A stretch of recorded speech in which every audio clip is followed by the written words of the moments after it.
কি বলে এই যে কোলা, আর এইগুলো হচ্ছে যে স্কুল বিল্ডিং করছে, নতুন রং করছে।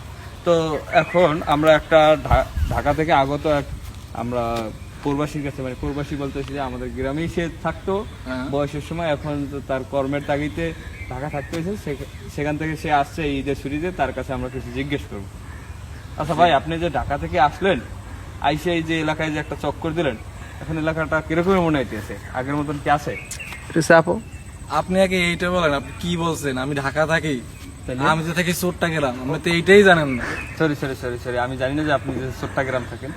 আসলে ওইটা চট্টগ্রাম হইবে না, ওইটা চট্টগ্রাম বা হচ্ছে যে আপনার হচ্ছে যে কি বলে আর চিটাগান বলে, তাই এই জায়গায় যাও। আমার আমার ওই একই, যাই না আপনি তাই যে এই বুঝো। যে চট্টগ্রাম থেকে এই দীর্ঘ 8 বছর পর আসলেন, এখন এই গ্রামটা আসলে আইসে কিরকম লাগতে আছে? যেরকম রাখি গেলাম এরকম না, মনে হইতেছে অনেক ডাক দিয়ে গেছে।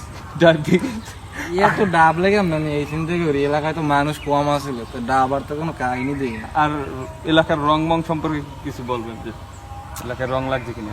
ওই আগে 3D ক্যামেরা আসলে হেরামের দেখায় ডিসকালার হয়ে গেছে, আগে কত সুন্দর HD 3 গেছে, রং জ্বলিয়ে গেছে। রং জ্বলিয়ে গেছে। যেহেতু আপনি বরিশালের মাটিতে আছে, এখন বরিশালের ভাষায় কথা বলবেন, তার মানে বরিশালের রং জ্বলিয়ে গেছে। বরিশাল বলতে আমাদের বাহাদুরপুরের রং জ্বলিয়ে গেছে নাকি? দেখতেছি তো তাই। তা এখন এই সফরে কি আপনি বিয়ে করিয়া তারপর আবার চট্টগ্রাম যাবেন, নাকি অবিবাহিত অবস্থায় যাবেন?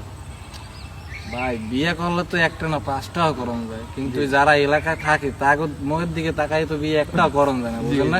এই যেমন ধরেন আপনি এখনো লম্বা করা যায় না। এখন আপনি বিয়ে না, তারপর আছে যে আপনারা যদি আমাদের মতন এতিমকে মুখের দিকে তাকান, যে আপনার বিয়ে করে এলাকায় রেখে দেবেন, আমরা আপনাদের দায়িত্ব পালন করবো, পরকীয়া না আমরা দায়িত্ব পালন করবো।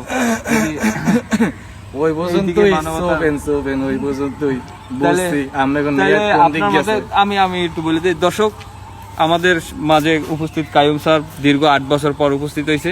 তার মতে আমাদের এই বাহাদুরপুর গ্রাম ডাইবে গেছে এবং রং জ্বলিয়ে গেছে।